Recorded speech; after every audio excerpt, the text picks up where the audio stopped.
Sa mga tarpuling ikanabit sa bawat sasakyan, nais iparating ng mga Sugbuanon ang kanilang hinagpis sa mga salitang No to Silent Martial Law, God Save the Philippines, We Support the Brave 38, and We Are Not Filipinos for Nothing. Lahat ng mga linyang ito nagsilabasan sa social media dahil umano sa matinding panggigipit ng Marcos administration sa mga Duterte at kaalyado nito. Matatandaan, noong nakaraang eleksyon mula sa halos 3 milyong bumoto sa Cebu o 86.7% turnout votes, nasa 1.8 million votes ang nakuha ni VP Sara Duterte mula sa mga Sugbuanon na siyang pinakamataas sa lahat ng tumakbong national candidates noon. Nais iparating ng mga Sugbuanon na nakiisa sa People's Caravan na tila nakalimot si Bongbong Marcos na kaya siya ibinoto ng mga Pilipino ay dahil sa kanyang ipinangakong ipagpapatuloy ang nasimulan ng Duterte administration. Subalit, kabaliktaran ng kanyang ginagawa. Ang dating niligawan na si Inday Sara Duterte panahon ng eleksyon ay siya nang tinitira at ginigipit ngayon. Kaya naman, sa ikinasang People's Caravan dito sa Cebu na pinangunahan ng core group ng Hakbang ng Maisog, nagsilabasan na ang mga supporters ng Vice Presidente na nakamasid lamang sa mga kaganapan ngayon sa bansa. Tulad na lamang ni Atty. Macdo Castañares na mula pa sa Bohol ay nagdungo sa Cebu upang makiisa sa sigaw ng mga Sugbuanon na protektahan si VP Sara Duterte. I'm joining the People's Caravan for Change, particularly organized by Maisog Cebu, in order to make our voices be heard. Kaya sa pagkakaroon, we're looking at the impeachment of VP Sara Inday Duterte. I believe we need to make a stand and we need to protect VP Inday Sara Duterte from the impeachment of the House of Representatives. I also believe that the impeachment process has been railroaded. Si Nanay Juanita naman ng taga Lapu-Lapu City ay tila galit na sa mga pangyayari ngayon sa bansa. I am from Kalawisan, Lapu-Lapu City, Cebu. Ni-support mi ani among kausa, among panikamot nga dili madayon ang impeachment ni VP Sara kay dili makatarunganon ang ilang gibuhat sa among mahal nga VP. At ang chairman at founder ng libo-libong Duterte Riders sa buong bansa na si Moises, awang-awa na sa kalagayan ngayon ng Pilipinas. Luoy na kayo ang Pilipinas, luoy na kayo ang ato ang nasod.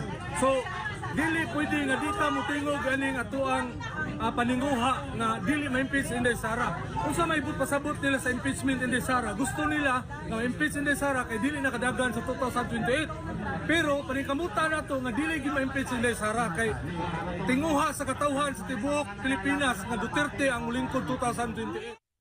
Umabot sa 300 motorcycle riders at 200 private vehicles ang tumugon sa panawagang People's Caravan na ipinost lang ng Maisog Cebu Core Group sa social media.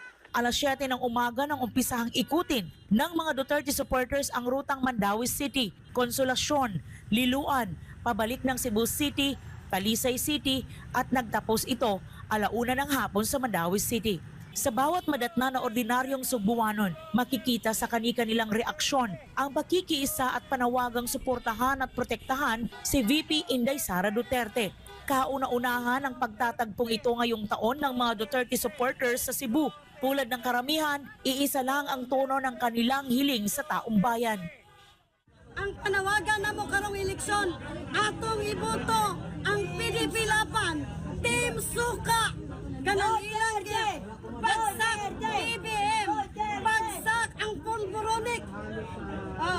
Team Suka ta, Team Suka. Mao na atong dapat butuhan aron mobalik ang Pilipinas pagkasigla.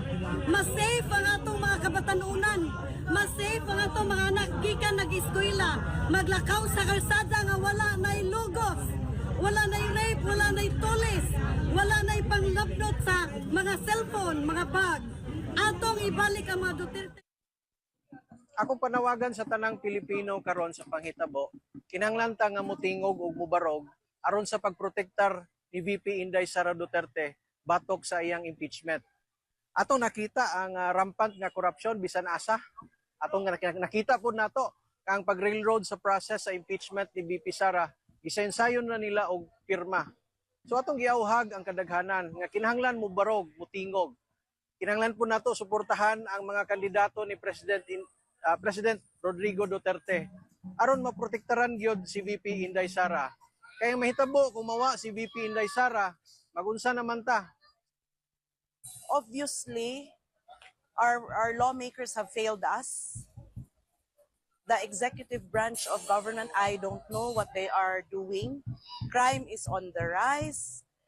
Kung dili na to i-take back atong country, who will? Balik ta ani sa dark ages. I-overtake na baya ta sa laing nasod. Pero kita na lang siguro mo'y mahabilin. No? Nga ingani niya. Naama tay mga anak. If not for us, for our children and our grandchildren na lang, dili na magunahon na og kanang unsay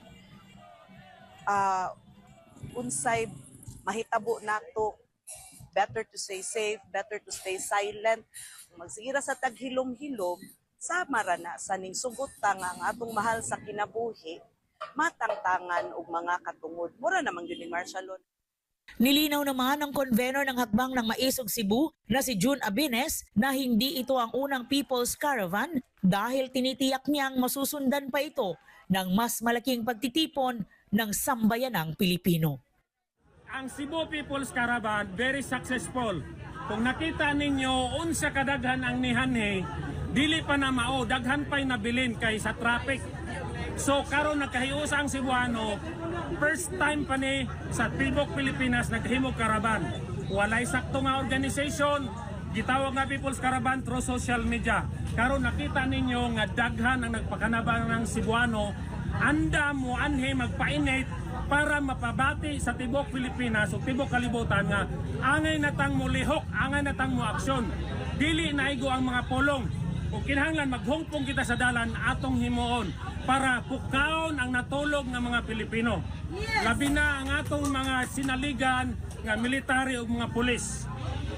Sir, mga ma'am, mga sir, atong protektahan ang Pilipinas. Kay ato ning nasod, wa na tayo lain nasod.